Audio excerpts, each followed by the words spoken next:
Hello and welcome. I'm Divine Holler, and today we're gonna be just finishing up some drawing I'm working on, and just have a chill session this very night. Also, I'm gonna be watching the rest of this true crime podcast about Mackenzie Sharilla. Oh, she's work. But yeah, I'm Divine Hall Art. You can follow me on Instagram, Tumblr, TikTok, Twitch, YouTube, and Patreon for more exclusive stuff. Links are in the bio. All right, let's get into it. Also, I just posted some recent artwork, so feel free to like and subscribe and support it. Yay! All right, let's get into it. Guys was very almost like I said, happy-go-lucky. Like didn't even seem like she realized she was sitting in prison. But she is sitting in prison. She is, which is exactly why we have so many jail calls. At the beginning of each call, it says in an automated tone, "This call is not private. It will be recorded and may be monitored. If you believe this should be a private call, please hang up and follow facility instructions to register this number as a private number. To accept charges and Thank you for using Securus. You may start the conversation now." Also, you can't just get private phone calls. Typically, that's reserved for attorney-client privilege. So it's not like, oh, I just feel like this should be private. No, it's not going to be. There's a lot of normal conversations that you would expect from someone in jail. Mackenzie is telling her mom all the things she's been doing. She's been making oatmeal in her room. Yeah, I think I'm gonna make some oatmeal when I go in my room. But Oh, I feel there like you I go. just Good eat all idea. day. How many packets of oatmeal do you have? I have 3. I don't know if I should order more commissary or not. I think after I get off the phone with you, I'm gonna go order some com. Just order it. She says she's reading all the Harry Potter books and all she does is eat. There's not really much else to do. Her literary review of the first book in the Harry Potter series is, quote, good as fuck. I don't know. I'm not even gonna sleep for now, and I'm almost done with this book. It's getting good as fuck. I want to keep reading it so bad, but I have to wait. She says, And it's crazy because I remember being in elementary school and being like, damn, these Harry Potter books big as fuck. Like, who the fuck reads them? Now I'm reading them. oh, and her hair is getting softer. She says it smells good now. She says the showers are so foul, and she had this moment, she said, where she dropped the soap. I dropped the soap in the shower, and I was like, oh no. Oh, It's no. it's a one-person shower. It's only one person shower. But I still got scared. Right. Oh, my I God. was still like, oh no. Oh no, not the soap. And I picked it up real quick, and I looked around. They start talking about how people are so weird about being naked here in the US, but in Italy it's fine, which makes Mackenzie announce to her mom that she wants to live in Italy. Yeah. Okay. Okay. And what the mom says? Mom is like, yeah. And it's like, when? I mean, I want to live in Italy. What do you mean? I want to live in Italy. Right. In another call, Mackenzie says she doesn't want to shower because, quote, Because, I'm cute and little. I don't want them to see me. which somehow segues to Natalie asking about Mackenzie's butt. And Mackenzie informs her, oh my God, they're going away. I don't know what's going away. How's your butt? Oh my god, they're going away. But I have a pimple, right on my bone, my butt bone.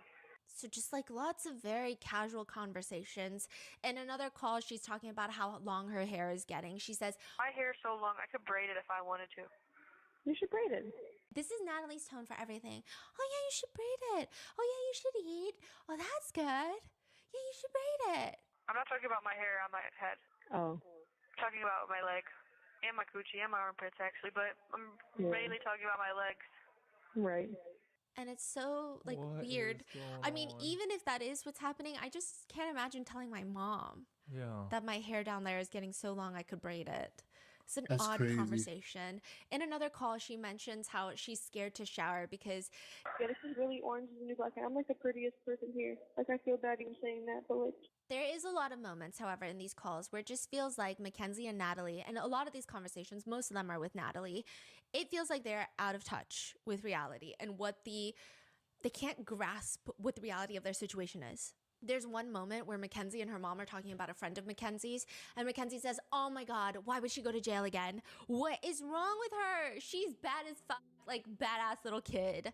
she needs me. She needs Yep. me as a friend. I'll keep her out of jail. Yep. What is happening? This is a What the- recorded phone call from jail. How can you keep her out of jail? You're on trial for murder. She says she wants to start a business when she gets out and says, I just hope my life isn't taken from me.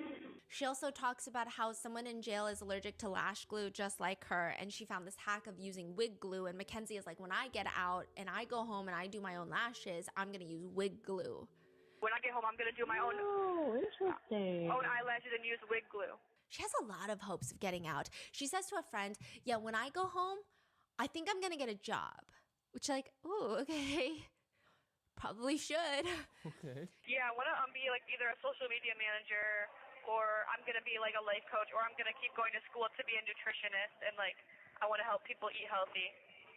When I get out of here, I'm going back to eating healthy though, but I don't know if Mackenzie knows much about eating healthy. In one phone call, her mom is making a smoothie with baby spinach, and Mackenzie says, well, it's baby spinach, so it's bad for you. Wait, why? Because it's baby. What the fuck, baby spinach? It's young, tiny spinach, Yes, it's genetically modified. but it's organic. which, side note, this is not true. Baby spinach is not genetically modified, but Mackenzie continues arguing. Organic doesn't always mean good though. You have to know. Non-GMO. No, Nah. non-GMO. Yes, it is. I don't believe that. That's a lie. In another phone call with her mom, she says, when I go home, this is my plan. So first, obviously, like, I'm staying with you guys as long as possible. But while I stay with you guys, I'm gonna start saving that money. And I'm gonna try to like move like out of Strongsville. Like I want to move like somewhere with a lot of land. And I'm gonna Yeah. a little house, but I'm gonna make it. Of course you are. It's gonna be super cute. I don't want a big house. I want like a little house that's nice on the inside, so I can have a lot of nice things. But I don't want a big ass house. She says, do you know what I kind of want to do when I go home? I want to do a DNA test. But then I don't want the government to have my DNA. Girl, the government has your freedom. I think you kind of have to eat the frog on this one. Like, you've got bigger fish to fry. Your house is on fire and you're talking about saving the curtains. Nevertheless, she continues. That's why I kind of wanted to take one, but then I decided I don't know if I want to take one because then I don't want the government to have my DNA. They Yeah, already that's why have I your don't do it DNA either. fingerprints. Because they can do whatever they want with it, and I don't want to like Yeah. be like on a list or some shit. I don't want them to have my shit. I mean, I they can know. have my fingerprints. I don't give a fuck. Have my fucking fingerprints. You are on a list. You're on a pretty detailed list of incarcerated individuals. The government seems very familiar with Mackenzie, even if we're just judging by the FOIA file. The government gave me extensive information about you. I think they know who you are. I think they know what you're doing. I think they know where you are, what you eat, what you read. They know to some degree what you're even talking about on the phone. And while I do agree the government is not to be trusted with their increasing oversight on their citizens, you're literally incarcerated. I don't know why this logic annoys me so much. Oh, welcome. In one jail call, this is while Mackenzie is on trial for murder. Right. So, like, the trial is happening and she's having these phone calls. And Mackenzie is giggling to her mom about a message that one of her friends sent. Because We're gonna so keep Mackenzie's working, trial Jen. was not live streamed. It was a bench trial. It lasted about approximately 8 days. And there were parts of it that were recorded, but it was not like fully live streamed from start to finish. And she's reading the message and she says, Kendra said, also, bro, your ass is getting so big, LMAO. Like, I watched the live stream, and when you walked in, I was like, damn, Jay said the same thing. And you look really good. Everybody's saying you got a bumping little booty now. Everybody. What? Oh my god. I do work out, and like my butt got fat as fuck. Like I don't even know how to like.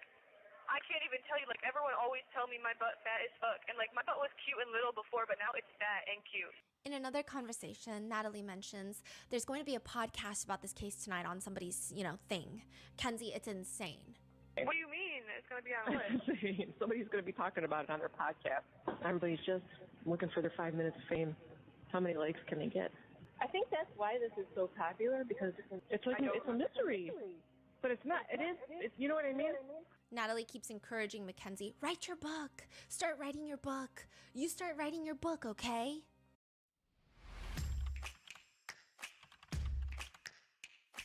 That is crazy.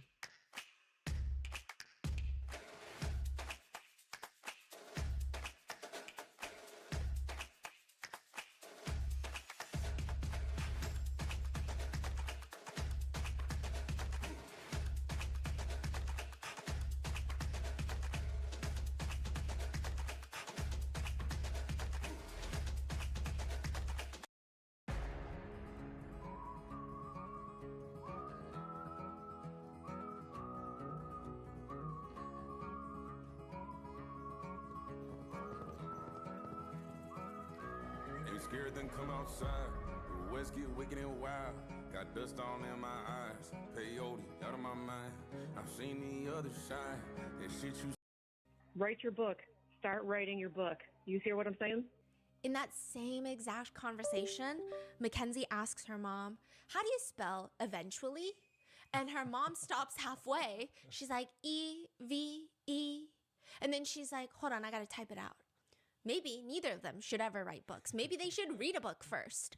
But it To be appears, if fair, not books, maybe modeling. I'm not the greatest speller. So I'm not gonna hate on them for that.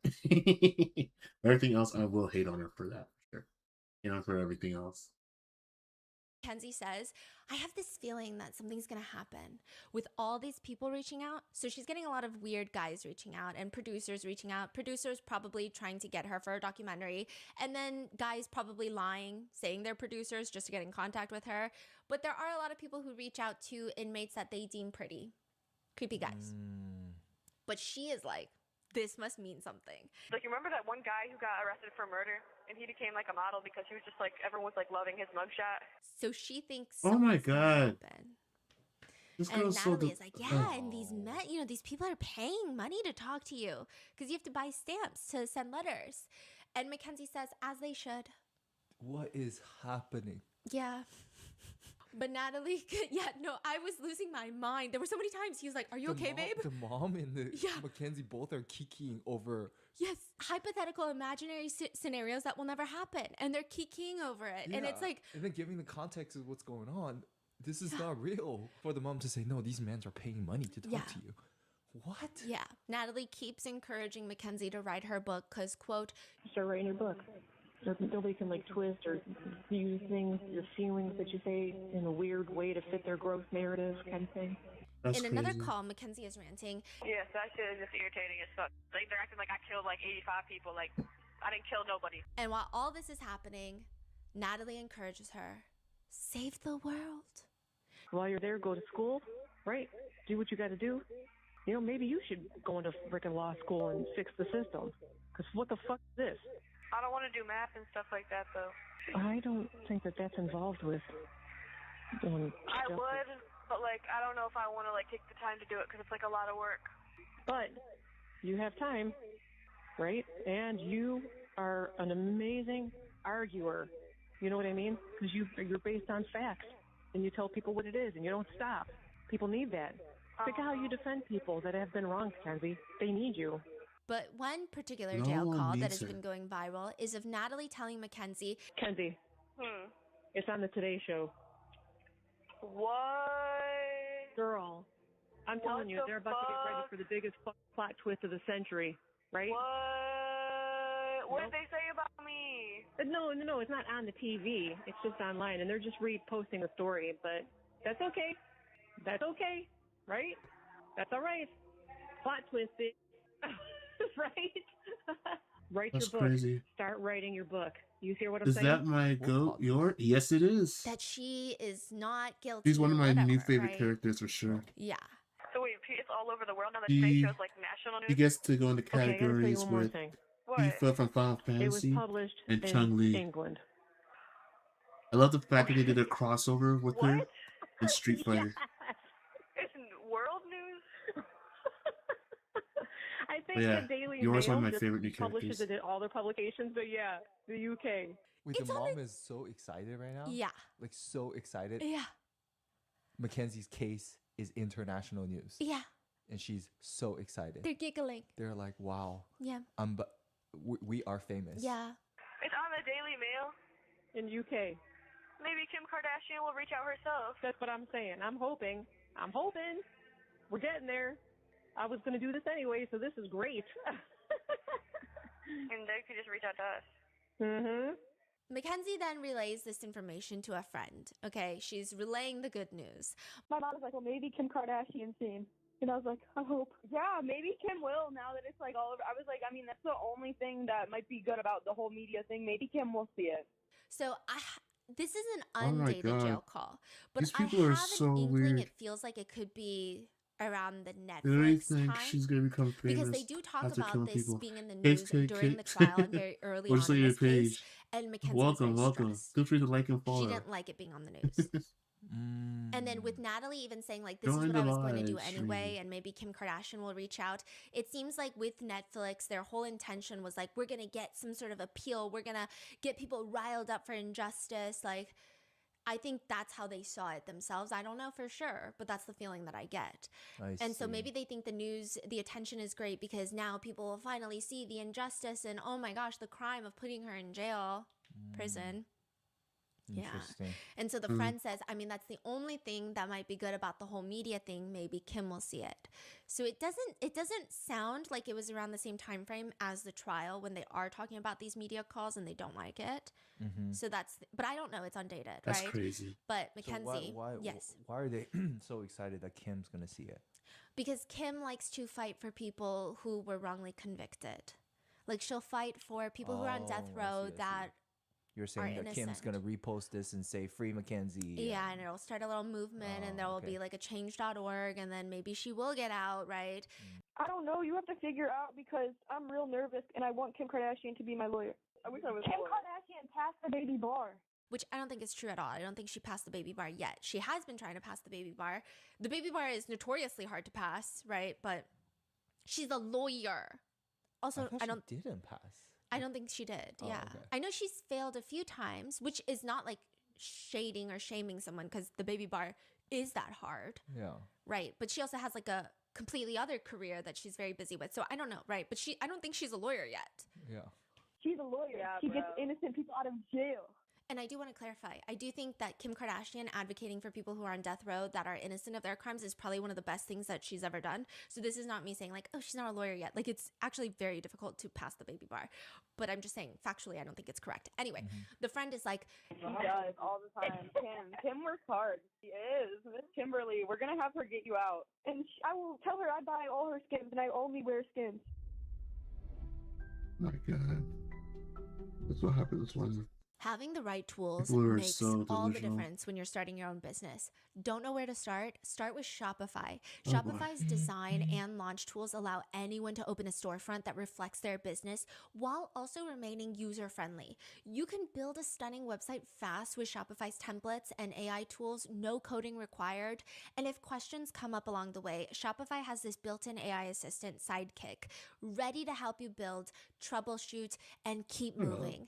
not you. Shopify works for all shapes and sizes of businesses, online or face-to-face, at markets and pop-ups. You're joining millions of entrepreneurs who have already taken this leap, from recognizable brands to people who were exactly where you are now, just months ago, including us. Our first launch with Shopify was for Grandpa Mango's art studio. It was basically our first small business experience, and Shopify made business beginner friendly. It was the best. It was so easy, so much so that we actually have something very special in the works, again, that we're really excited to share. We're going to be announcing it soon. I know we've been talking about it for a while, but all you need really with Shopify is the idea.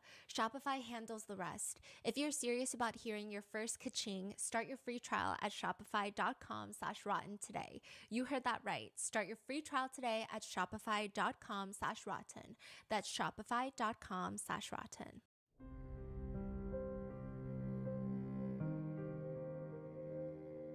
You have to throw a dinner party, and your life depends on this dinner party. Thanks for the follow. I tell Appreciate you, that. if nobody shows up to your dinner party, you are screwed. And you can either invite Group A or Group B. Group A consists of 12 people, 12 strangers. You don't know them, but just one person has to show up to your dinner party. That's it, okay? Do you invite Group A with 12 people or Group B? Group B consists of just one person. So you got one shot versus Group A, you have 12 shots. The question almost sounds dumb because it is, and I just be making up questions, but it's very obvious. You choose Group A. You invite the 12 strangers and hope that at least just one of them shows up. Now, what if I said I started a rumor? I went in there and I told Group A, the group with 12 strangers, that you never wash your hands before prepping dinner. They start talking to each other before the dinner party. They start phone calling each other. Did you know they don't wash their hands before dinner? Like before prepping anything? Then Group B, that singular person, they're professional food tasters. They know they're not the health department, and I don't really start this rumor. I say, whatever, if they wash their hands or not, that's not what you're basing your conclusion off of, if you show up or not. Okay, it's weird, but like, what about the next scenario? You invite Group A, but all you can give them is the coordinates to your house, not a home.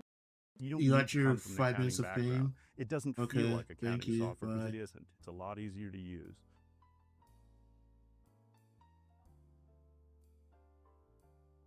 As an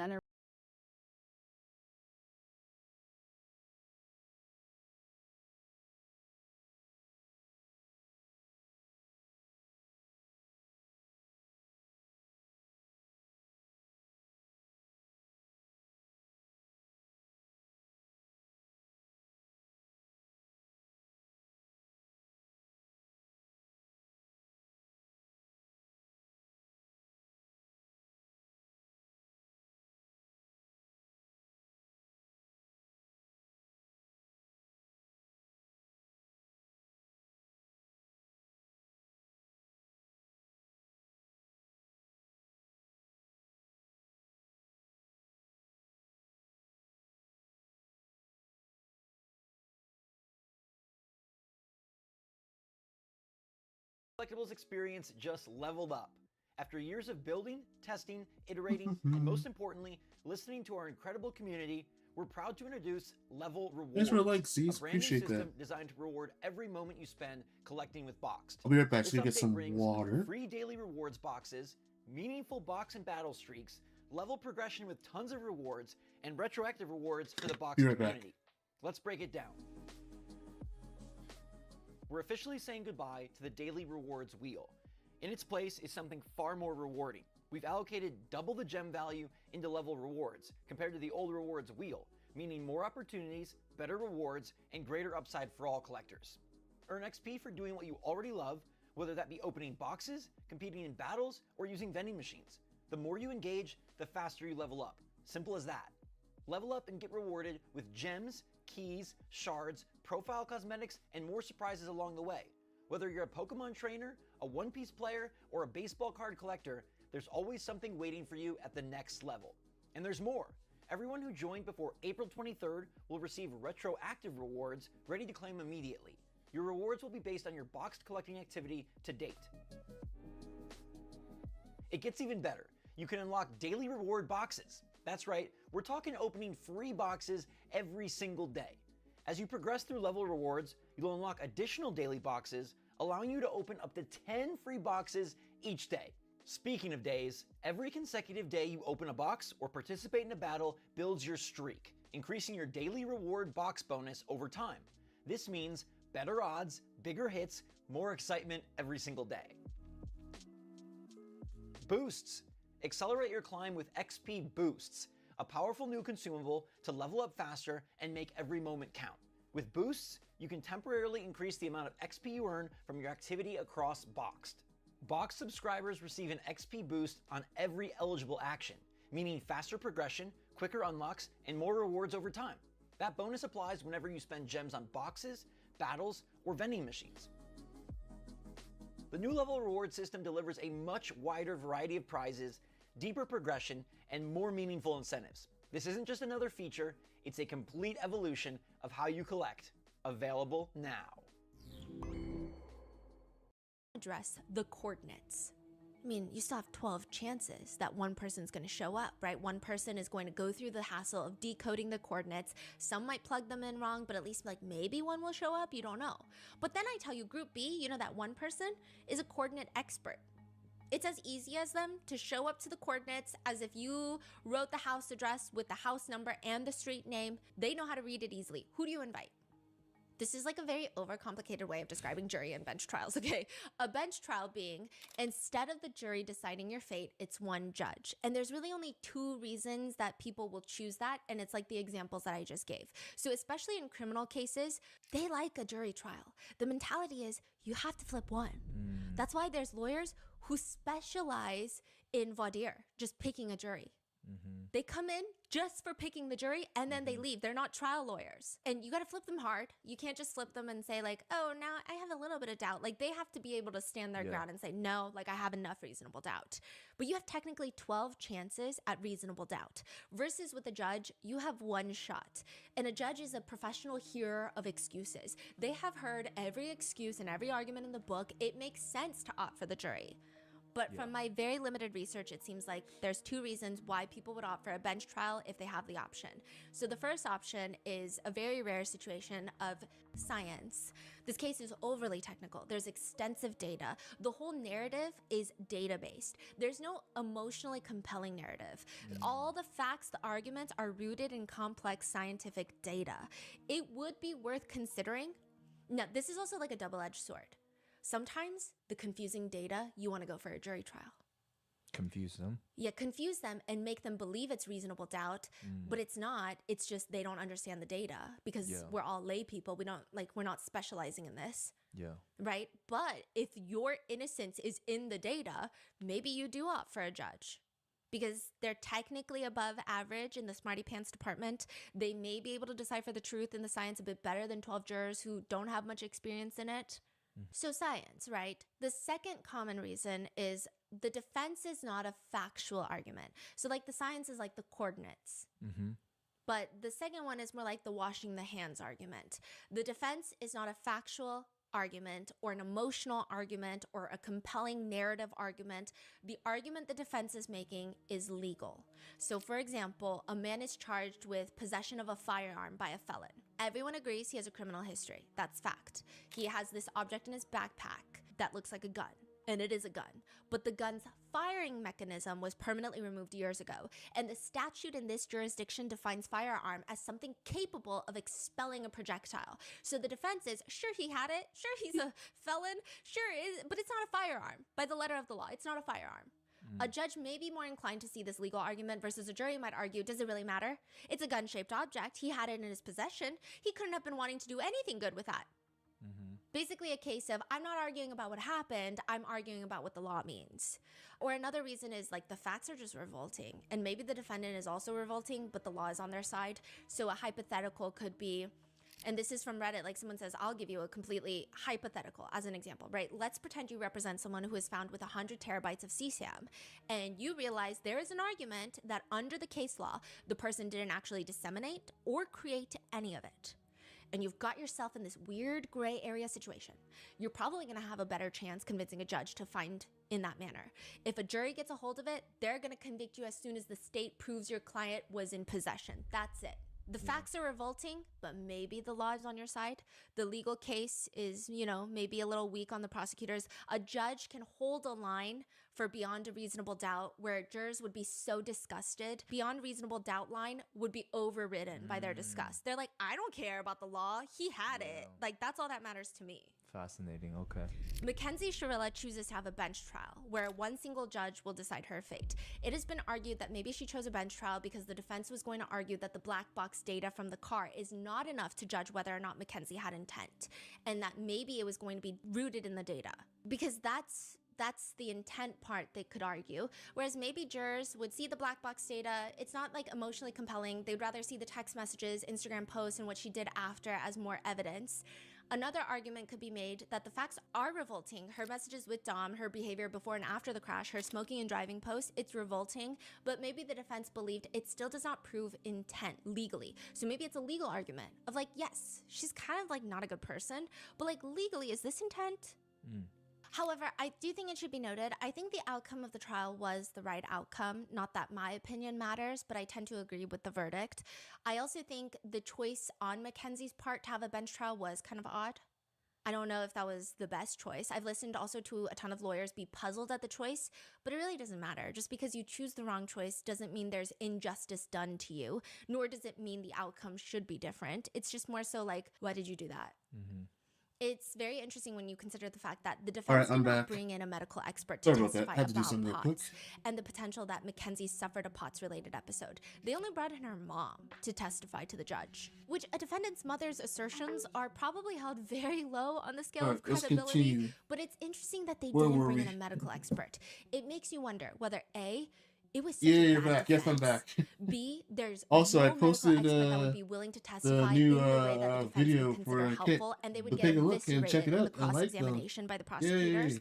Or C, All the right, we defense continue. knew the judge would see through some medical Okay, Google, turn expert off bullshit lights. testimony that it's gonna be dumb. The judge is gonna get peeved, and it's not going to make any sense, and it's just How are you gonna cost a today? ton How's of everyone money, doing today? or maybe all of the above. Also, I do think it's interesting that they didn't bring in an expert because we're still talking about it to this day. Because they left it open to interpret. They left it open as like a possibility. Now, had they brought in a medical expert and they got eviscerated during cross-examination, that would be completely ruled out. So instead of ruling it out, they've left it open. But then there's this whole argument where people are like, well, did Mackenzie not get a fair trial because her defense attorney was so incompetent they didn't even bring in a medical expert? So it's kind of, it's an argument that goes in circles. Mackenzie states that she doesn't remember anything after the crash, and I mean, they don't bring in a POTS expert, but they also don't bring in an amnesia expert of any sort because people are skeptical that Mackenzie conveniently does not remember anything in the pivotal moments before the crash. A lot of people who have been in car accidents anecdotally say that that is a fact, is in fact something that does happen to them, but not bringing in an amnesia expert who can testify to that is a very interesting choice. Unless the defense thinks that whatever the expert will testify to, the judge isn't going to buy it. One former resident in the reformatory is asked whether or not they saw Mackenzie show any signs of POTS in jail, and she says, not once. She seemed like a very healthy young girl. I mean, she was constantly in the yard. There were even times where we were in the middle of a heat wave and she was laying out with baby oil, tanning in 100-degree weather. She was very active, always walking. I never saw her get blood pressure checks, routine emergency. Like, I never saw her go to take any sort of medication. She seemed healthy to me. Yeah.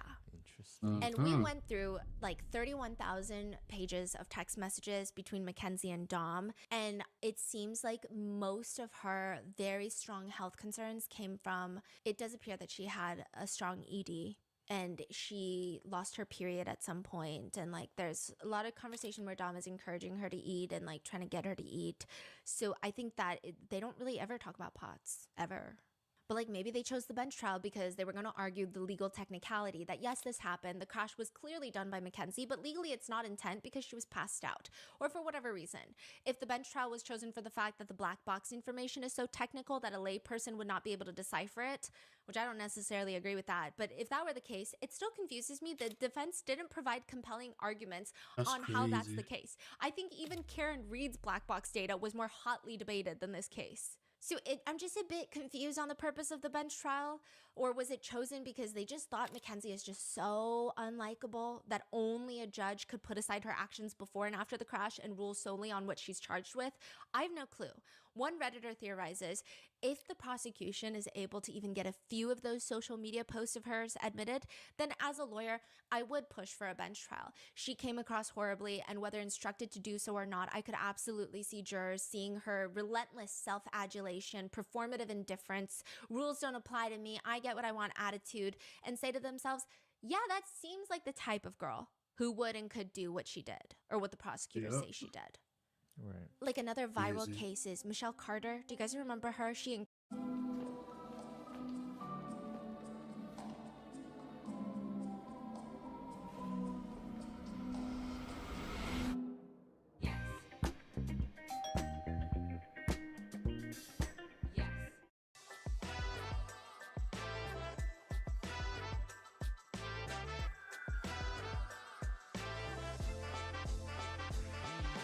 encouraged her boyfriend to self-exit through text messages.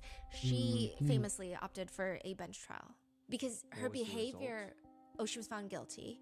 She's found guilty of involuntary manslaughter, but her behavior was so deplorable. Like, those text messages are going to be admitted. She's not a likable person by a long shot. And the defense argued all these legal technicalities of like, okay, yeah, she did do those things, but technically it's not manslaughter. They argued she wasn't even there. They argued there was no bodily harm inflicted by her. Also, whatever happened to free speech? Like, they're arguing all these legal stuff, but it's like, you're a gross person. So they thought the jury would never see past you're a gross person. But I guess the judge didn't either. And also in that case, I agree with the verdict. I actually think it should have been stronger. But she was found guilty of involuntary manslaughter. Obviously, these are not even remotely similar cases. All right, let's keep this but going. It just does make you wonder that maybe, yeah, jurors would have found both of these girls not very redeemable. And sure, in hindsight, it might be easy to say, oh, well, maybe Mackenzie was dumb for choosing a bench trial. But who knows? All I know is Mackenzie does seem to piss off a lot of people. Even during the trial, it's very clear Mackenzie and her family know that all her jail calls are being monitored. And typically, this is the most sensitive time, is during the trial. In preparation for the trial and during the trial, the prosecutors are listening to every little thing that's going on. But Mackenzie still voices her frustration against the prosecution to her mom. She says on a recorded jail line, and that girl prosecutor would be so pretty if she wasn't such a bitch. She is a bitch. I hate her. And the man, the boy prosecutor, I'm like, man, do you have another suit or what? Because you wear the same suit every fucking day, you dirty as fuck. I know that suit stank with that roll in your neck, like his bald dumbass. I hate him. He's ugly as fuck. That girl prosecutor would be so pretty if she just wasn't such a bitch. Like, she is a, like, I hate her. The boy prosecutor, I'm like, man, do you have another suit or what? You wear that same suit every fucking day. Like, you dirty as fuck. Like, why are you doing this right now? For someone who is on trial for murder, Mackenzie is quite opinionated about how people look. She also rants about the detective that testified. I don't was like trying to her. look at I him do not like that girl. What is he? He's not white. He's so ugly. It almost seems like Natalie is trying to soften the statement. Well, he's definitely ugly on the inside. Well, definitely inside. He's definitely ugly inside. But Mackenzie brings it up in another conversation. He's not white. What is he? He's ugly as fuck. He built weird as fuck. I'm like, why you thick at the bottom and small at the top? He's slim thick for a man, and it just throws me off. Again, like in the middle of the trial. Keep in mind, Natalie and Steve this entire time have been screaming from the hilltops that Mackenzie is not a bully, that she just has a fierce personality. But then there's moments on these jail calls where Mackenzie will be talking to her mom and she gets distracted by a new inmate that's coming in and she says, oh my God, another girl just got moved in our pod. She looks slow as fuck. Natalie's like, well, she may just be distraught because they're new. They just got into prison. No, she looked, and then she says the R word. God, another girl just got moved on our pod. She looks slow as... Well, she may be distraught. No, she looks... She's meaner than a wet cat. I always find it interesting when people who have zero sympathy for others expect full sympathy for themselves from every single person around them. She's talking about how she doesn't want to go to court, aka to her own murder trial. She's like, if one of Davion and Dom's friends, do you guys remember H? I talked about H. He was one of the first students to kind of start his own little investigation. And yes, he did come up with some conspiratorial thoughts about what happened. And even the police pointed out some of it was a little off. But he was very passionate about trying to get justice, right? And you have to have some level of respect for that. But he also should... He's the one that responded to Mackenzie on social media when she posted about Dom. And then he was like, what about Davion? Mackenzie says, I don't want to go to the courtroom if H is in the courtroom. I don't feel safe with him anywhere near me. I feel like he's going to attack me. Natalie is like, I don't know if there's anything you can do about that. Well, I'm going to refuse to go in the courtroom then. Honey, you can't. Just don't even look over there. And then he's like hugging Miss Russo. She's probably the one that told him to come harass me at the grave and follow me that day.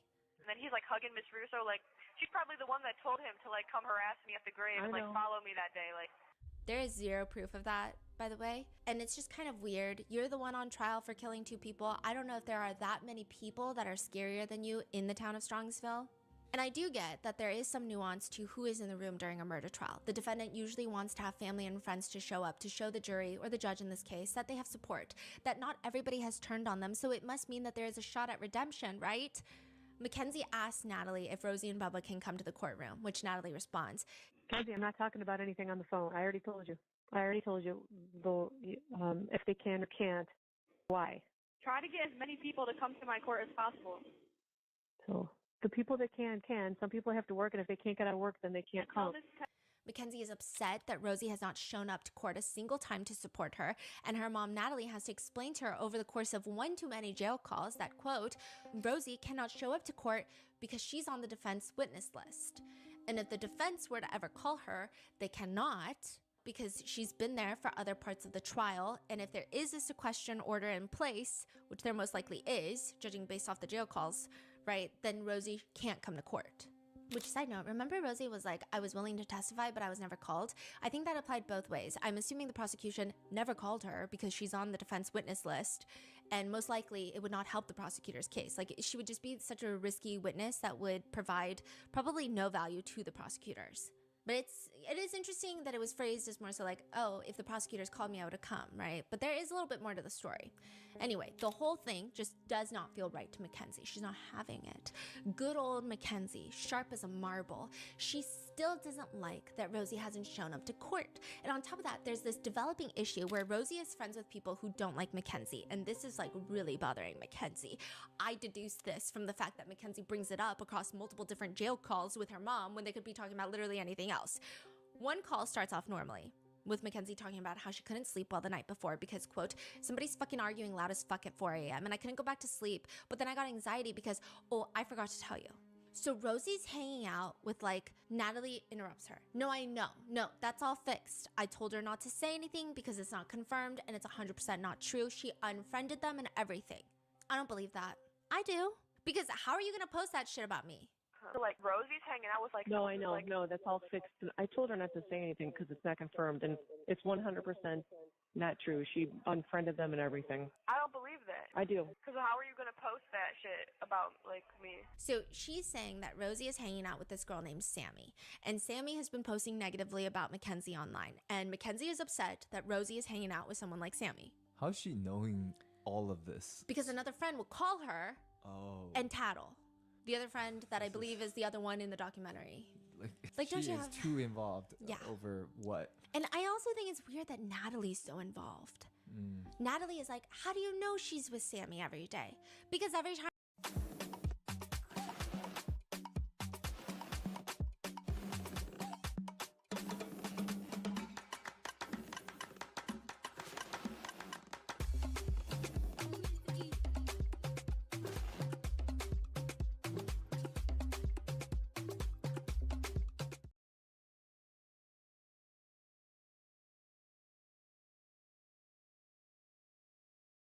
we compare flow.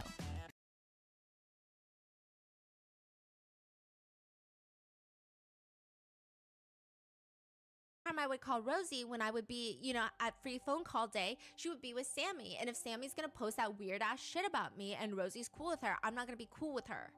So Natalie is like, I'm gonna reach out to Faith, and Faith is going to look into it. Now, Faith is the other one in the Netflix documentary, and that supports Mackenzie. Yeah.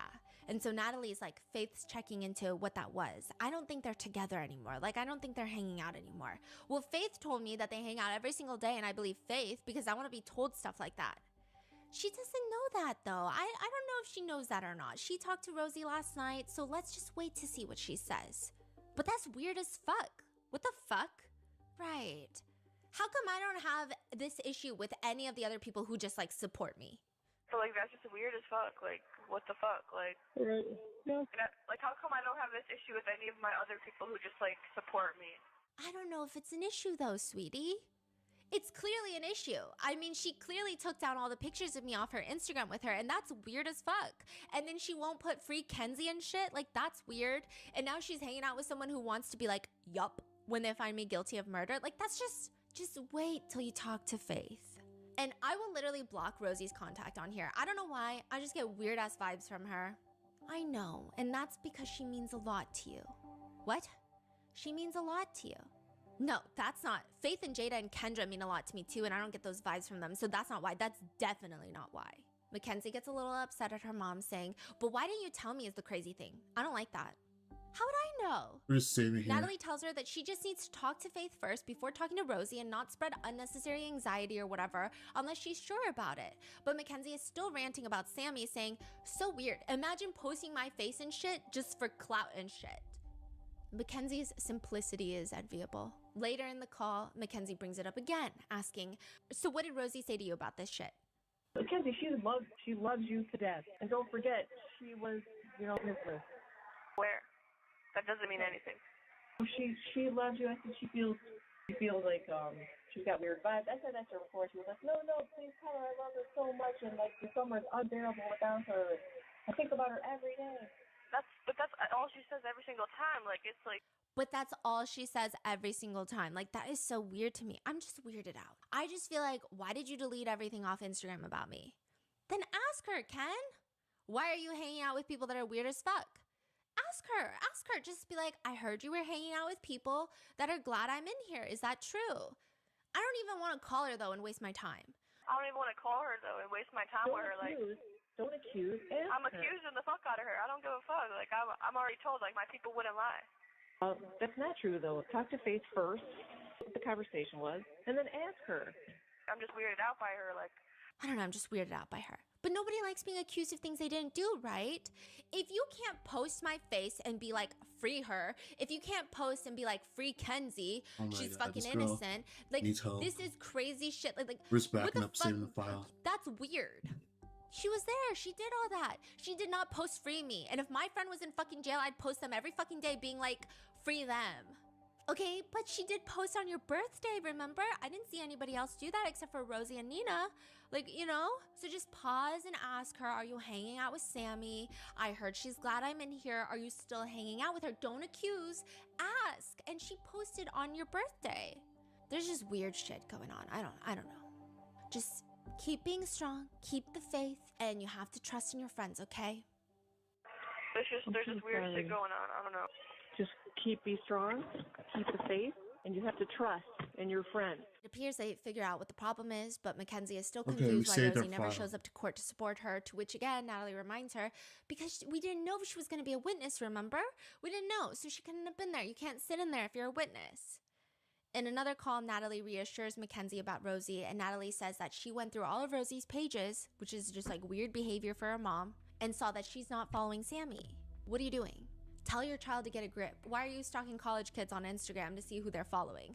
But it appears this family is just super committed to their faults and limitations because Natalie continues to reassure Mackenzie that she saw that Rosie is not following Sammy. But Mackenzie is like, but see, that makes me nervous because what if she's lying? But see, that makes me nervous though, because what if she's just lying? She's like, Sammy, I have to unfollow you for a little bit, but I'm about to like tell you. She would never. You gotta trust. She would never. She's been there for you from the beginning of time. Post your birthday, showing up for you everywhere. You gotta trust. You gotta let that go. So weird to me though. Okay, this whole thing is so weird to me for a multitude of reasons. Why does Mackenzie care so much? Just stop talking to Rosie then. It's not like you have to talk to her. It's not like you guys go to the same school. You're in prison. In fact, it takes more energy and money to talk to her on these collected call lines. Also, Natalie, why are you getting involved? Why are you not telling your daughter, get a grip? Get a grip. Why are you so adamant that your daughter should be nice to Rosie? That's also weird. Why can't you just tell her, okay, then just don't be friends with her. Damn. Why does she have to see from Rosie's side? Why does she have to trust Rosie? Like, all of this is weird. That's not to say that I'm on anyone's side of the argument. I just think this whole thing is dumb and I'm confused why everyone keeps going. There's another call where Natalie almost cryptically tells Mackenzie she should never doubt Bubba or Rosie, and Mackenzie wants to know why. She's like, what are they doing? I can't really get into it on the phone, but they're amazing. 100% Oh, sorry about that. I am back. You should never have doubt in your mind about that one, Sorry, especially Rosie. Bubba, just had you to should talk the never phone have for a doubt sec, in your real mind quick. about Okay, their let's keep working on What are this. they doing? I can't How really are get you? to it on the phone, but amazing. It's not amazing. Never have a doubt in your mind about Sorry for the people that for the one, jump scare. especially. Bubba, you should never have a doubt in your mind about their. Where'd my pen go? That's crazy. When Yeah. was this? We don't know. It seems like it was during the trial or soon after. But down in her mind, Mackenzie has. It might be the only thing This up there, is okay? In a the- later phone call, Mackenzie brings it up again and she Okay. says, I'm going to have people watching her. Who's this? Your And if as soon Ogre as she hangs out with and her, she's getting Hornet fucking combined. blocked on everything. And you need to take her out of the group chat. I just wanted to I'm gonna have people do a new watching her, and as drawing, soon as she hangs out work with on her, an she's old one getting I fucking started. done everything, and you I need want to to take her out of combine the group chat. your Why- Fogre from Yeah. Spike's family Yeah. with Hornet because I thought Yeah. it would be a cool And combination. Natalie's like agreeing. Like, Natalie has a group chat with Mackenzie's friends. She's like running a mafia in there or something. Yes, Like, yeah. I'm gonna have people watching this person. I'm gonna Mhm. take you out, and I'm gonna. Yeah. They will know. Like, Yeah, what is happening right now? Natalie continues, you've got to trust. And there's nobody on her Instagram page. It's just her modeling pictures. Nobody's on there, not even Nina. But it used to be all of us. I just think it's weird. I don't know. I don't like how she just deleted our pictures and she also deleted that YouTube video again. There's nothing anywhere though. You can't read They into want to be these things. You have to associated ask with a you. question. Ask, don't That's accuse. why. She deleted the YouTube video. I don't need to ask. And I want you That's to change my crazy. Instagram bio. To what? If they ain't hating, you doing something wrong. The fuck? What? That's what you need to change it to. And then do hashtag free Kenzie. Okay? Don't forget. What do is- it right now. okay, because I don't I'm want you to sorry. like make it some stupid shit on accident. And I want you to change my. What is honestly wrong with this girl? Is she so self-absorbed?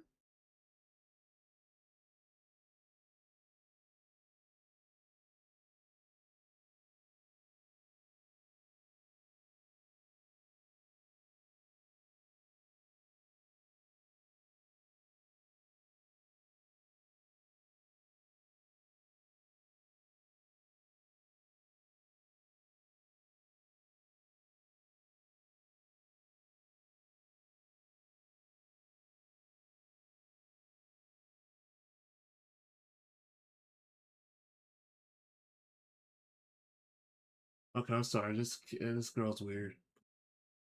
I will not stop hating. Instagram bio. To what? It baffles my mind. I've been listening about this Mackenzie Sharilla case for the last 2 days, and her mind process and when her parents act and everything, it really baffles my mind. There's people really out here like this. Mind you, some of them haven't committed murder, but there's really people out here like this. Like, what's in her mind? Like, is she unwell? Or has her parents been such enablers that she honestly believes the world revolves around her? That everything she does is she's right and she's the victim. This is crazy. Like, she honestly thinks she's the victim. And that people are, and she's owed loyalty. She's a terrible person. She's like the ultimate mean girl. I don't like mean girls. It's not a good look. It's not cute. It's oh my god. Say ain't hating, you doing something wrong. Fuck. That's what you need to change it to. And then do hashtag free Kenzie. Okay. Don't forget, do it right now, because like I don't want you to make it so stupid shit on accident, like accidentally missaying what I try to say. The quote in its entirety is stupid, but okay. Did they change it? Oh wait, her Instagram's gone, right? Yeah. Okay. In another call, Mackenzie tells her mom to put "Long live Dom" and "Long live Davion" in my bio too, which I just feel like is a slap in the face to the victims' families. And there's just a lot of concern that she has of whether or not people support her. Mackenzie rants again to Natalie that she has a few friends that have yet to reach out to her in jail. And Natalie is reassuring her that those friends are just, quote, weak, you know? That she's just weak and she doesn't have a real good, secure sense of who she is. She's just a follower. I feel like there's more pressing matters to tend to, but I mean, like, what could be more urgent, I guess? Like, the more pressing matters could include how the Shirillas believe the judge presiding over Mackenzie's face is corrupt. That's what they keep saying. The Shirillas believe the judge overseeing Mackenzie's case is corrupt. Or at least that's what they've been alluding to nonstop. They believe that there's something going on between Dom Russo's family and Judge Russo. I feel like her notes would be a few covered. things, okay? They do share the same last name. Does not mean that they are related. They are not related. That has been proven.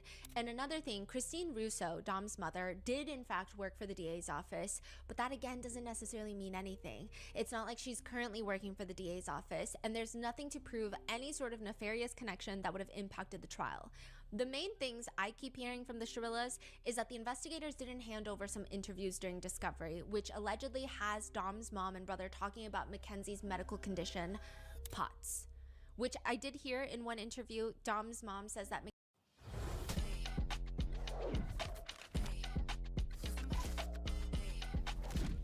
That's crazy.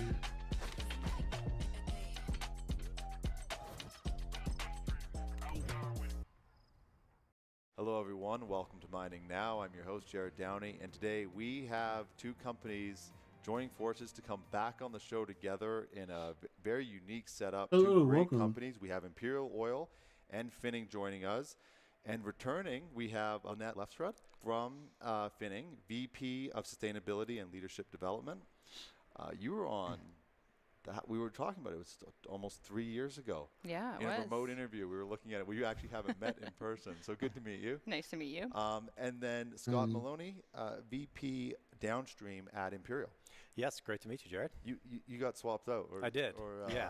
Who was on last time? It was John I just Whitmore. realized something. Was in this position a few years ago. Yep. So happy to be here, representing Imperial. Actually, let's go through your roles quickly because there's some big announcements. I mean, the new plant has been online now since you said July of 2025. July. So we're going to get into that. We're going to get to it from the Finning, the customer experience side, and there's some interesting stuff we're going to cover today. But maybe just first, Scott, let's start with you. What is your role with Imperial? Sure. So with Imperial Oil, and responsible for the downstream and chemicals part of the business for Imperial. And so when you think about that, it's crude acquisition, running through our manufacturing facilities, and then creating finished products that can be used in the marketplace going forward. So, really happy to be here. It's kind of come full circle for me. I've been in the industry for about 24 years now, and actually started my career selling lubricating oils into Caterpillar equipment. Oh, really? That was then used into construction sites and mining operations, and so really happy to be back around now providing some renewable diesel into their operations today. I'm always curious how I ask this question because, it's because it's my job. People see me on camera, which is literally about 5% of my job because I'm actually on camera very little considering a day. What's sort of the day-to-day for you?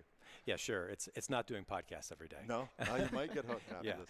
So we have business priorities and plans to make sure that we're running operations efficiently to source fuel products to the markets that we operate in. And so for us, it's really operating 3 different refineries in Canada and generating fuel products to all of the different industries within the Canadian marketplace.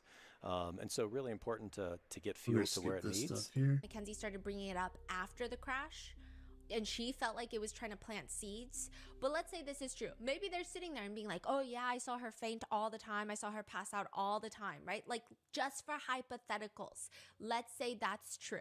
even if they said that, I don't know how that changes anything as it pertains to the trial. Like I said, you can have POTS and drive safely. You can have POTS and kill people in a car crash. It was up to them to bring in a POTS expert, a medical expert, to prove that she indeed did have some sort of accident relating to POTS. It's not up to Dom's mom. Like, it's not Dom's mom's opinion. So I just don't know where this correlation is, but they're kind of alluding to like some sort of corruption behind the scenes.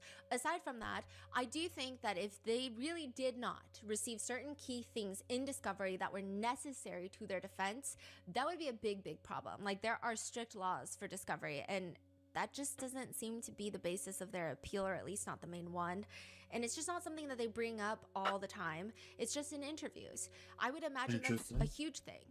And the second thing is, they bring up frequently in interviews, is that they believe that there's some sort of corruption or bribery happening. In one interview, the interviewer says to Mackenzie's dad, Steve, the interviewer says, you know, I was trying to explain that having the last name Russo in this county is like having the last name Kennedy in Boston. I just don't know if that's like a really good comparison, because the Kennedy, like, that is a globally known last name with a lot of power behind it, especially in the political world, but it's just kind of odd. To which Steve looks really smug and he responds, there might be some truth to that. Like I said, this is a political family, and I apologize to the Flanagan family right now.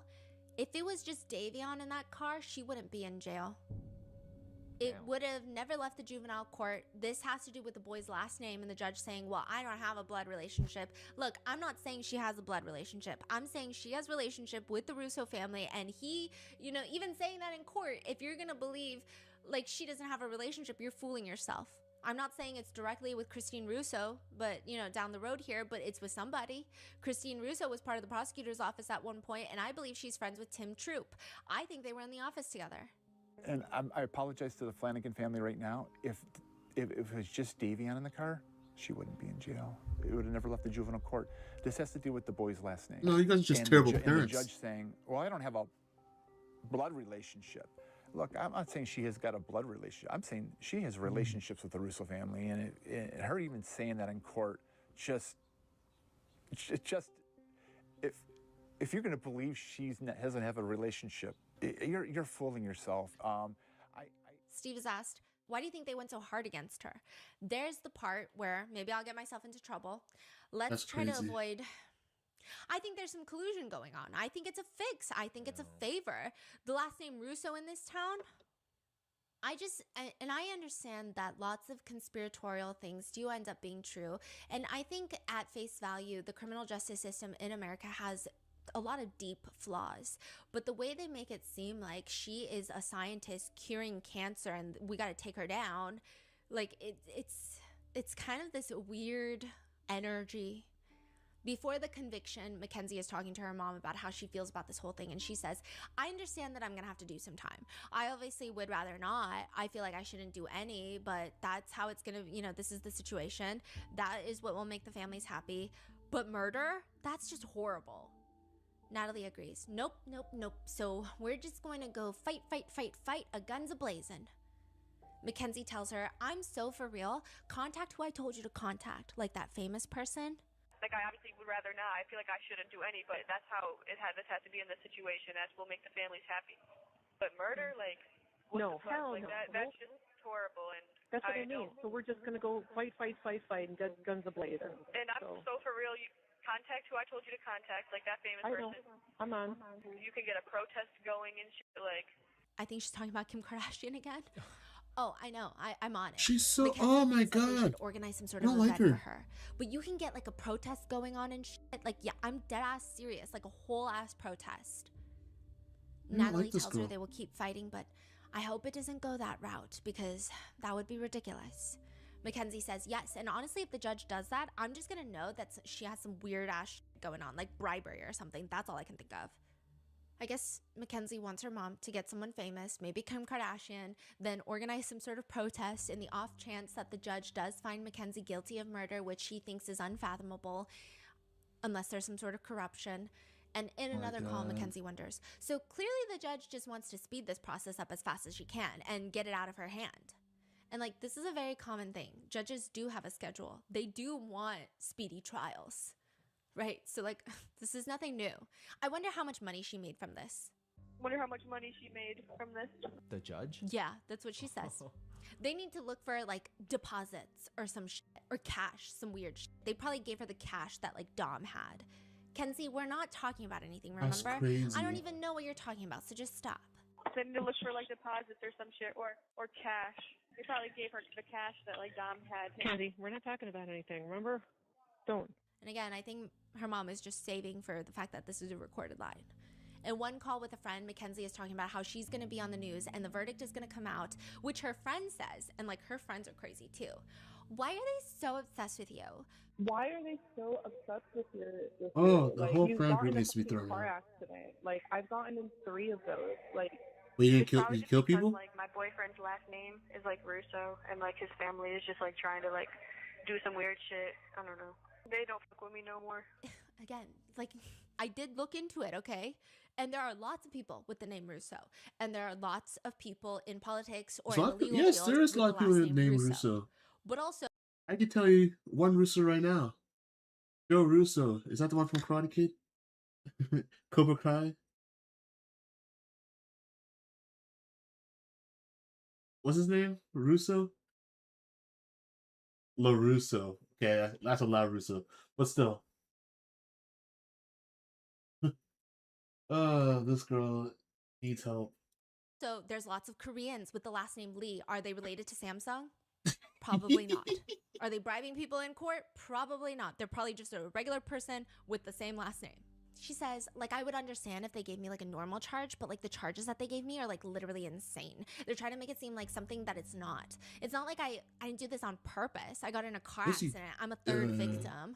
There's evil working against me. And I'm like, There's evil working against me, like, and then I'm like, why would I be saved to live like life if like they were just gonna arrest me and like I don't understand. They brought me back to life just to put me in jail. Like that just doesn't make any sense to me. Like so then I try to think like, damn, maybe there's something like good for me that's planned. so then like I try to think that like, damn, maybe there's like something good for me planned. Maybe like this is all a part of my story. No, and you're I'm an gonna evil write my book person. when I get out of here and It's shit. self-absorbed. There's another phone call where during the trial, like I said, they were not very excited about media coverage as they are with the Kim Kardashian phone call.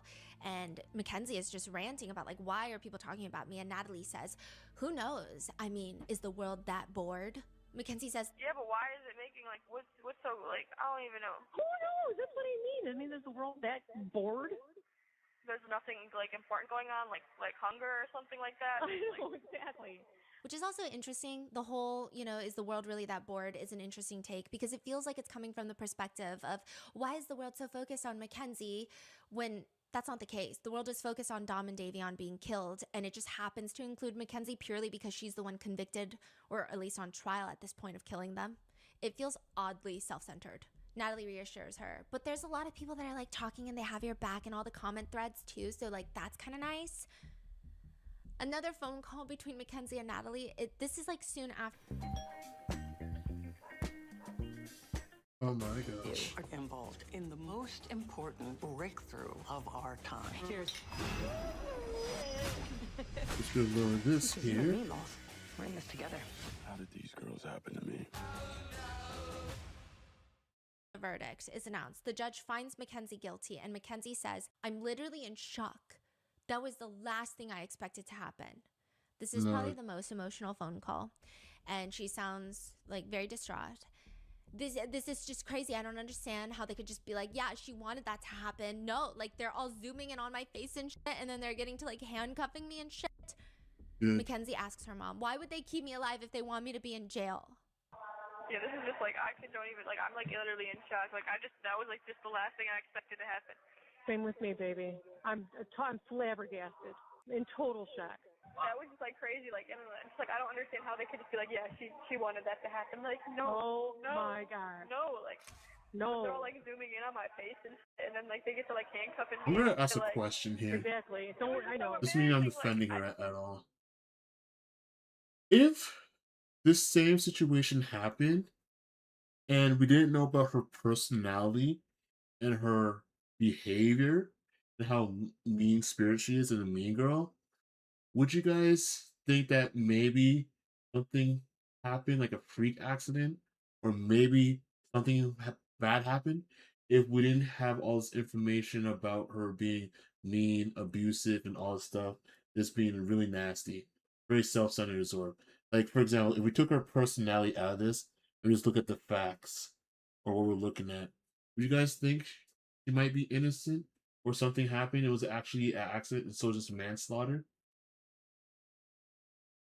I'm trying to think, and I still think, from what the evidence been presented to me, that she did not have a medical episode that caused the crash.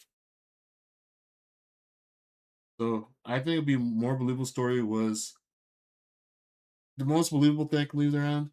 She was messing around in the car and they lost control, or she was trying to play chicken or something and they swerved or something happened. That's the only thing I can believe, being reckless. But with all the other stuff, it seemed like just wanted, I don't know. Because I know we're judging her off her personality, which she should be, because she's a terrible person. But hearing all this other stuff, I'm just wondering if we didn't have all this information, we'll think differently about her. I'm saying no. I'm so sorry. Kenzie, this is going to make me cry, but you're alive, okay? You're alive. We Why already would they won. do that?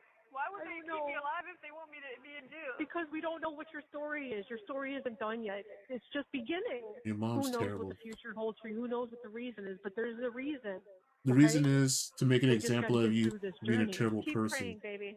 And just know that everything happens for a reason. And who knows? This may have saved you from something. I don't know. Save the But world that was from you. craziness. And we've already begun fighting. Interestingly enough, in one phone call, Steve jumps in and and it seems like Steve is out of these phone calls because he literally cannot hold his tongue, which is evident through his interviews. Yeah. Right. But he does jump in one and he says, I'm angry for you, baby. I'm just letting you know I'm angry. Every waking second that I'm thinking is about you. That is all I'm thinking about. Every waking second that I'm thinking is about you. That's all I'm thinking about. I just want to let you know I love you so much, and I cannot believe you are being put through this. This is. You put yourself through this. I hope karma comes back and bites everybody that's against you in the ass so hard that they all disappear. If I had a magic wand, I wouldn't go back and help Davian first. I'd make everybody else disappear. I'd click my fingers and everybody would disappear. That's how Her parents are the They reason screwed you why so she's bad. like this. Okay, Literally I the gotta go. reason Bye. why. I love you. I love you. I'm on your side 100%, and I know. Like, I understand So I don't know parents if want he's to be on saying, their like, he side, would their help children don't Davion want to hear the first, or negative he would stuff. make everyone disappear. But these parents are on a different level. He says, I Like, click my fingers and everybody would disappear. I can That's what I would do. understand parents will still love their kids, even their kids did the most horrendous thing ever. I understand that because in their eyes, they're seeing their child. But the fact that you're enabling her and telling her that she's innocent and all this stuff, and everything's right in your eyes, this just proves how terrible of parents they are and people. Like, I can understand parents will still love their kids if they did something horrendous. But the fact that they're saying, like, oh no, you're the best, baby, you're innocent. Hope everyone dies and pays for putting you in jail because you're an angel, you're innocent. That's disgusting. That's disgusting. That's how angry I am. They screwed you so bad. He said he want to go back in time. If he had a magic save wand, and Davion he says, first. I wouldn't go back and help Davion first. I wouldn't go back. Yeah, and help that's Davion what he first? says. But he's also like very doesn't make any sense. I will make everyone disappear. Yeah, so because, I think he's like, I hate everybody. Yeah, I think maybe in the past he might have. This is just me taking from this statement and trying to see what that means. Maybe he's said in the past, like, I would go back and I would first help Davion. But they're very upset about Davion's family's victim statements. So maybe he's saying, oh, after this, like, now I'm so mad. I wouldn't go back. Yeah. And save him. I would just make everybody disappear. It's Terrible interesting, people. but Mackenzie reiterates in a phone call with her mom. No, it's not. But like this time, it's like they're saying I did it on purpose. So she's like upset that all the news is saying Yeah, that we don't she did it believe on you. purpose. Now this time it's saying that, like, making the whole world know that they just think I did it on purpose. Well, I'm found guilty of doing it on purpose when I fucking didn't do it on purpose. I know. I didn't even do it on accident. It wasn't even anything. It wasn't like I don't even fucking know what happened. I know. What does that mean? If you didn't do it on purpose, it would have had to have been an accident. Like, I'm confused. What do you mean you did nothing? Like, how does that even make sense? You're the one driving. Even if you suffered from a medical emergency, it would still be an accident. It just feels like a lack of self-reflection. Mackenzie encourages her mom to make some sort of Free Mackenzie Facebook page, which Rosie told us that the Shrillas are not running, but there are extensive phone calls where Mackenzie keeps encouraging her mom to make a Facebook page about it. You should really make a Facebook page where it's like talking about how this is all wrong. Natalie informs her, Kenzie, stop talking on the phone right now about these things. You can't talk on the phone. We have to talk in person. You should really make a Facebook page where it's like she's so dense. Talking about how like this is just wrong and like. Kenzie, stop talking on the phone right now about things. You can't talk on the phone. We have to talk in person. And again, that's not me insinuating that they run the Facebook page. I have no idea who runs the Facebook page, but there was just a lot of conversations where Mackenzie tells Natalie to run a Facebook page, and lo and behold, there's a Facebook page. When you get charged, what the judge is looking for is like remorse. Yeah. Like you are sorry, you see where you fucked up, but everything they're doing and the parents are doing on top of it's only making this worse. Yeah. This is never going to work out, even in the long run. The parents are still babying her, enabling her. That's what Davion's parents said. They say that if she even gets out in 15, however many years, right? Yeah. If her parents keep doing this, like, nothing will change. Yeah. They're enabling her. It'll get worse and 100%. Natalie rants. Well, I can't talk about anything on this stupid fucking phone call. Yes, because bald head is listening. Hey, what's up?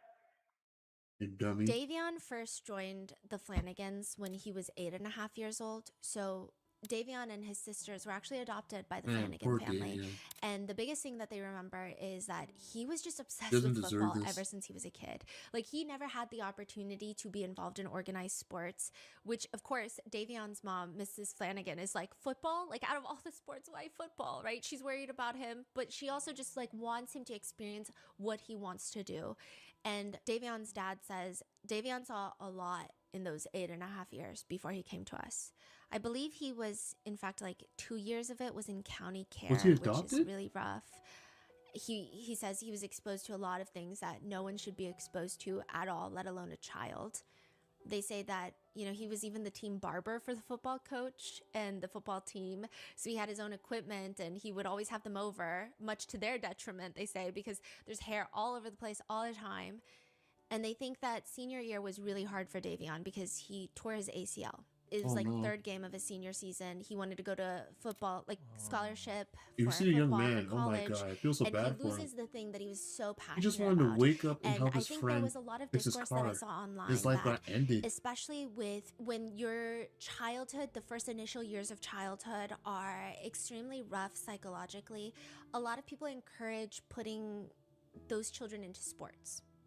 Like, I know in Korea, like, martial arts is, like, a big thing as well because it helps to, like, there's just a lot of research of how it helps the development. I feel so bad for young men. You know, he has seen a lot that like, I understand kids are going to be young, they're going to party and do stuff. I don't fault young people for that. We all were young. Completely being honest, and, it was probably the start I of think this it's cool at the time. Downward The spiral fact that this girl has no remorse and so heartless, how she's been treating and Davion's her parents say that boyfriend. they didn't like him smoking weed. I They can't thought see this being weed an was accident. a gateway drug, but they can also see how he Because did even get into through the weed text because message, he had so much the anxiety, boyfriend, and it I would just mixed the help with name his Dom. anxiety, and it finally felt like it was He calming seemed down like a lot a of very the feelings genuine, that he might have had. kind-hearted person and tried to be you fair. know, he's been through so much more hardship Like, than so many people yes, his the age, young and man he's may going have, through this normal, very rebellious teenage phase. sell Of course, petty there's going to be drugs, arguments whatever, and disagreements like with his marijuana. parents. But it seemed like, It's by all natural. Get accounts, what over it. everybody has been saying, But I know not there's just the laws for family, laws. I but think friends the of punishment of Davion, marijuana is that if crazy. anyone was going to You know, get small through time it, things. it was like, going to be Davion and the Flanagans. But Mackenzie took him. It's sad. Just took him away from them. With These young Vistaprint, men you can turn didn't your have a ideas chance into to custom live their apparel lives you fully can't out. wait to wear and share. So you can introduce your Do not make brand these people before you even famous. say hi. Do not make people like Give your Mackenzie whole Shrill team a famous. glow up in I hope she does professional not polos profit and from outerwear. none of this at all. And upload your logo and poof. You've got It's apparel like the with whole, prints so clear, your brand the other jumps girl right off the fabric. Just who think it, click it, convinced and print it with her Vistaprint. boyfriend Because or with all the manipulating colors, that man sizes, and to styles kill you her need, mom, anything's possible. Rosie Print your something. possible with 20% And off your I first didn't like the order fact at that she had a TV Vistaprint.ca. show and all that stuff. Yes, what the mom did to her was horrible and wrong, making her think that she had all this illness and sick and just basically controlling her. And I understand that's wrong. But the fact that she convinced someone else to kill her mom, and he's Davion's still in parents jail, say Davion was always the and one she checking got out in and on she's his making sisters. money, So him and his two and sisters on were reality TV, adopted.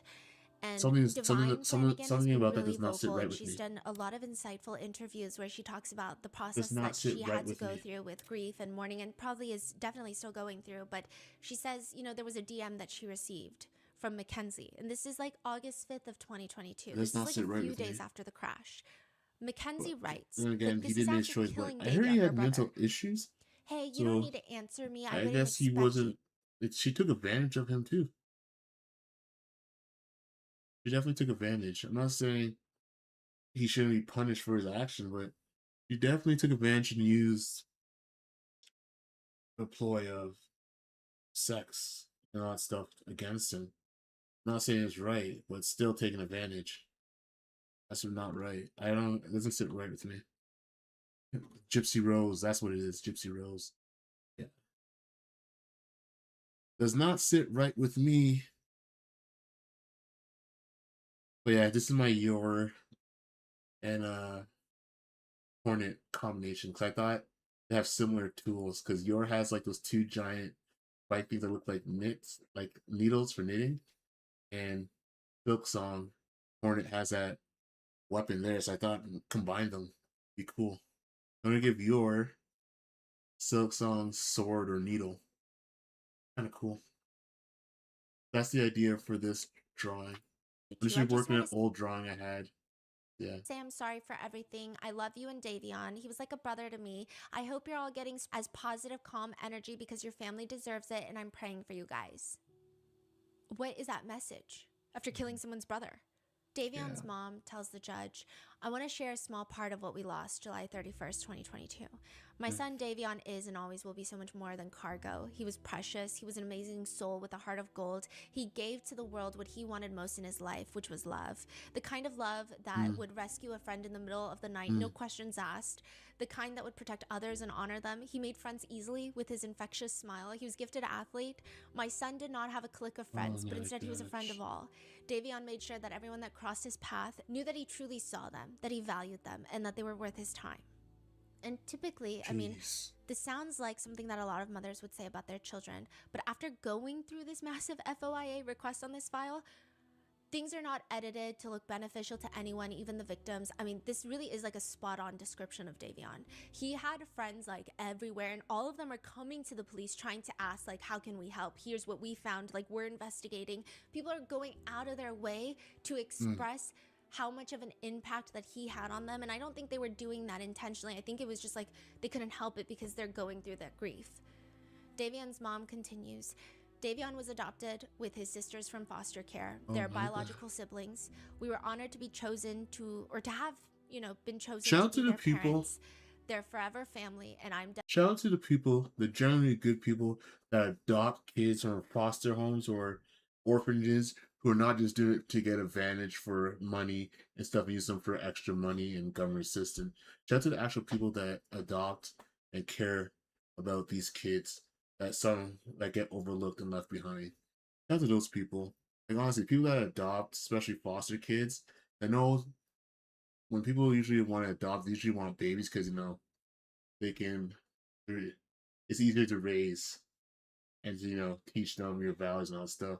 But the people who adopt foster people and they actually generally love them and care for them, want the best for them, those are the most amazing and selfish people. Selfless people. Shout out to them. You can tell that this family really loved that boy. devastated by the loss of Davion. The world lost a truly special man. My girls lost their best friend, their protector, the one and only trusted family that has been by their side from day one. He alone understands the pain and loss that they have gone through and was always there for them. I'm going to interrupt This fact again. alone breaks my There heart. is a negative stigma that the older the child, especially in foster care, that there might be more issues, and I don't want to. I'm not trying to be rude or anything. To saying that they're less desirable because of those issues, especially the older they are. But like adopting kids, especially older kids, is like really hard. But shout out to the people that do that, man. for my girls and my family. So many dreams shattered, a Again, future I'm not an stolen. expert We on will this, never just get to from see what the I amazing hear. man that he Just surely hear. was to become. His life was precious, like I said. He was so much more than cargo. Davion's parents are very religious, and I do think that there Shout out was to a them. part included where Davion's mom Oh, is talking about they adopted all their religion kids. and how Mackenzie should repent. Davion's sister Divine tells the judge in part, "I don't want this pain for anyone else. I don't want people to have to go through That's this. beautiful. As an They adopted 18-year-old, I all hate the the fact that he siblings. was gone because someone decided to Oh take my his life. God. Now that Davion is gone, I feel stuck. I feel as if I can't move forward. I feel lost. He was the only one who picked me up when I fell. He was my best friend We're and gonna the give only her 2 person that needles stayed with me since because I was born." This is a your recorded rocks phone 2 call of needles. Mackenzie and Natalie talking about Davion's family's impact statements. Mackenzie says on the recorded jail line, "And when Davion's mom said, 'I hope Kenzie can repent,' and weird ass shit, like that was weird as fuck." What? Natalie You're says, weird. "I do feel bad for I'm sorry. I just Divine." don't like this girl. Obvious. It's Mackenzie Shrilla. She's so weird. Everybody is weird as F to her. And she honestly thinks she can do no wrong. And she's on. Oh my God. People like this cannot exist. There's people like that cannot exist that make everything about them. She's a. Like, I know the word narcissist has been overused so much on social media and everything, but I literally think she is the definition of it. Like, let's look up the word narcissist, because everyone uses that word. Like, I have a general idea what it means, but let's look it up. Oh my God, she really thinks. Oh my God, she thinks everyone's against her. She doesn't realize she's the problem. Ugh, I textbook do too. definition. That's what Mackenzie says. Narcissist. And Zero like, with remorse, zero Davion's mom, I regret. hope Kenzie can like repent and like weird ass shit. Like that was weird as fuck. I was like, I what are just you? feel bad. Everything's weird. I You're do weird. feel bad for Divine, obviously, 100%. I do too. Totally. So in Divine's impact statement, she's talking about how it feels like Mackenzie has no remorse. It feels like she doesn't care. And like even She does not before care. the jail calls, it's like she went out for Halloween. She went out to the Kid Cudi concert. Like it's very clear she just does whatever she wants. But they start talking about Divine and what she said. And Mackenzie says, Divine said something along the lines of Mackenzie always has the easy way out. Mackenzie says, Exactly. "You don't even know me." The definition we're getting from the AI overview from Google. I know I miss the days when Google would just give me the definition, but I guess this is the way we are now with the AI thing. Sometimes it's helpful, sometimes it's not. Sometimes you just want a quick definition. Anyways, the term narcissist describes a personality trait or condition marked by an inflated sense of self-importance, a deep need for excessive admiration, and a lack of empathy for others. It exists on a spectrum from everyday selfish behaviors to a diagnosable clinical condition known as narcissistic personality disorder, NDP. Oh my God. This girl is everything I do not like about rude, entitled, narcissistic people. I'm not just using the word, this is a buzzword on social media, but she's literally the textbook definition. It's everything. Just hear her talk. And her parents are enabling it. I don't understand. You can literally say something, a baby died, and she'll make it about herself. She'll say, oh, the baby died, but what about me? That's weird as F. Why is the mom crying about her baby dying? What about me? That's literally her. It's crazy. I'm sorry, I'm just so mind blown. Someone can be this way. I've come across people, I wouldn't say narcissists because we always overuse that word. Well, I don't. I don't tend to use buzzwords just because I hear it, but I don't actually know the meaning. But I came across some people who honestly believe the world revolves around them, but not to this degree. And it makes sense why all these events happen, how things unfold. She literally thinks she is God's given gift to the world. Everyone is there for her. She thinks she's gonna be famous. She thinks she's all that. She's so delusional. So what the fuck do you mean easy way out? That's what I'm saying. You don't even know me, so like, what the fuck do you mean the easy way out? Because I never even hung out with you ever. Like, what the fuck is the easy way out? I don't even understand what that I means. love how She's so everybody knows dense exactly too, what went on in this and house so at all times confidently. of the day. Yeah, She's so because, confidently you know, stupid we're and never dense. disciplined. There was She's never confident in her consequences. There was ignorance. no anything. That's the You know, worst we kind had of to figure it ignorance. out. Confident, ignorant people. Just people like that. Just internet trolls. They don't even know us. She's Natalie trolling? about the internet trolls, saying, quote, "The internet trolls are evil and vile, and anyone saying anything positive is going to be attacked. There's no sense in doing that. They're evil, disgusting people." In a separate You're call, evil. Natalie You're says, disgusting. "I wish I could talk to you in private. There's some shit being posted online. Your mind will be blown. There's sheep who believe They should, everything as that they read." should. There's sheep who believe with everything that they read or hear and read on social media. No, And then there's just other because you're a people terrible who know person, better. people That's why I agree, hate the doesn't make them internet. I sheeple. hate social media. We see the evidence Ignorant ourselves. people. Natalie reassures Mackenzie, "People that know that this is bullshit. People that don't know you are ignorant and they're talking out of their ass."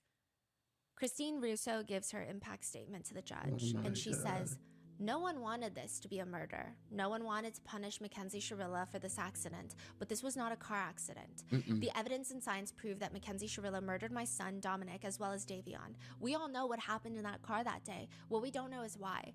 I wish I could change this every day. I lost 3 children in that crash.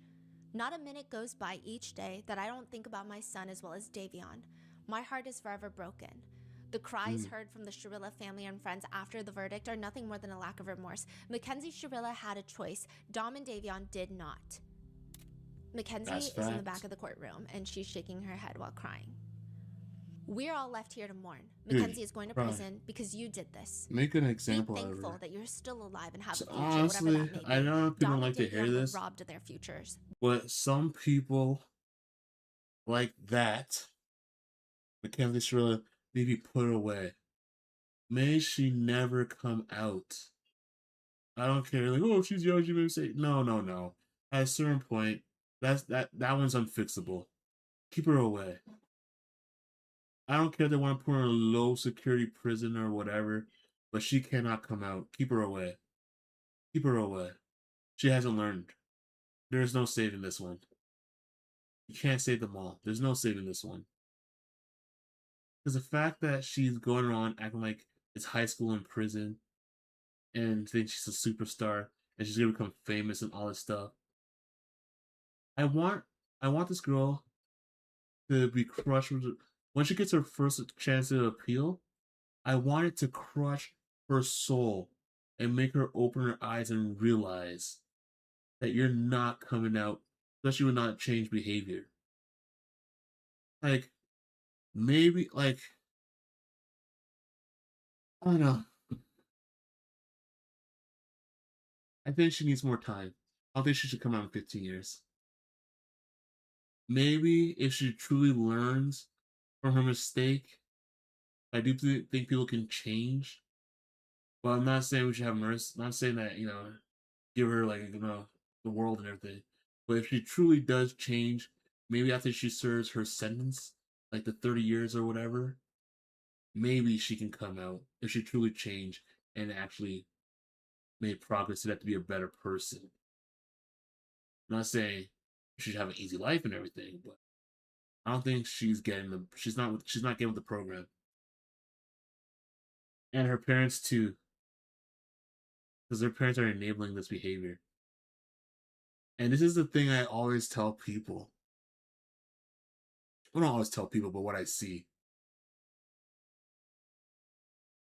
Parents are going to love their kids no matter what. They're going to bend the rules, and let things slide here and there. But don't raise your kids to be people who people don't like. Because you love your kids. And you may put up with their bad behavior. But when they get out in the real world and in the public opinion of other people, and people see how they act and behave, they have no obligation to love your kids unconditionally. So this is a perfect example of what happens when you coddle your kids too much, especially when they have bad behavior. Because you can love your kids to the moon and death and overlook their bad behavior. But when they're in the real world, people are not going to play by their game or their rules. They may be able to get away with certain things with you, but in the real world, people are like, no, we're not dealing with that. You're gone. Or in this case, that's your life in jail. She went unchecked and she went too far and she kept pushing the boundaries, and now there she is. Their hopes and their dreams. Mackenzie showed no mercy on Dom, nor did she on Davion. Only God at this time can have mercy on her soul. For real. Angelo, Dom's brother, tells the judge that Mackenzie is the most selfish person he knows. I think she needs to spend some time in Ironically jail. dating Dom, his I'm brother, not saying who is what the most bad things selfless are happening to person her, he because knows.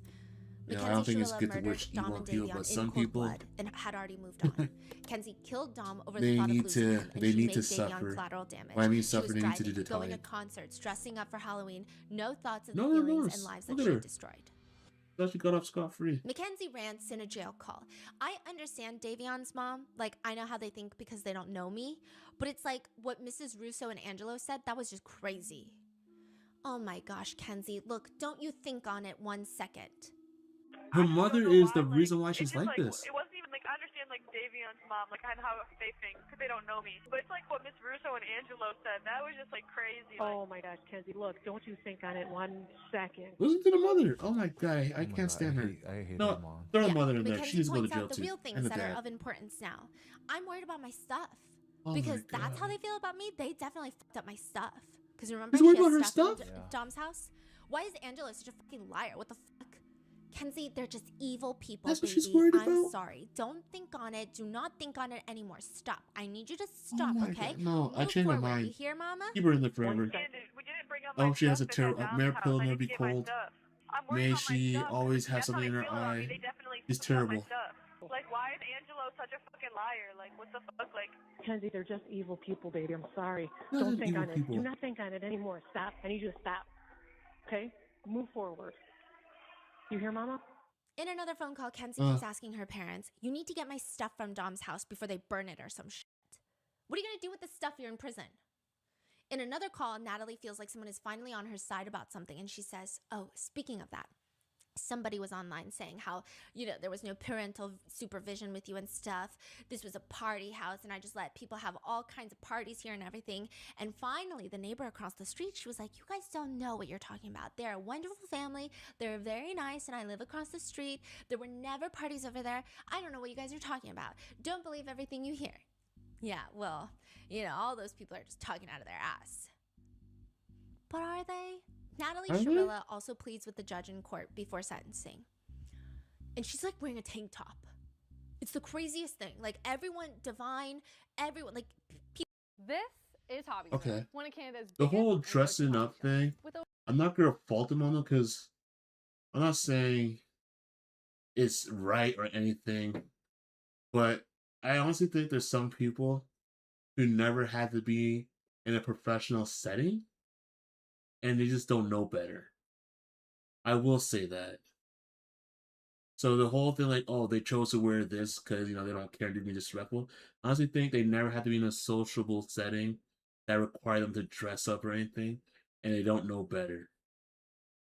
That's my over thing. 100,000 items. That's a weird thing to defend them against, but they're still in our terrible store. people. We have all the newest drops across. I'm just being fair. People that are kids. I mean, Divine, I don't know if she was 18 no, I think she was younger than 18 at the time. Everyone showed up to court. Because the reason why I'm saying that, because I remember there was a girl, and she was going for her first job interview when we were in college or whatever. And I remember, I'm like, oh, how are things going? I was like, oh, I just came back from a job interview. I'm like, okay, cool. Like, yeah, just came back. I'm like, really? I looked at her outfit. I'm like, huh. You literally went to a job interview in a t-shirt and ripped jeans? Like, ripped for fashion, but it was literally like a graphic tee and jeans. And to her, it seemed completely normal. Like, she got the job, so I guess I didn't care. But I guess certain environments more laid back. But still, I was blown away. Because growing up, I was told you go into the job interview or anything, you at least wear dress pants and dress shoes.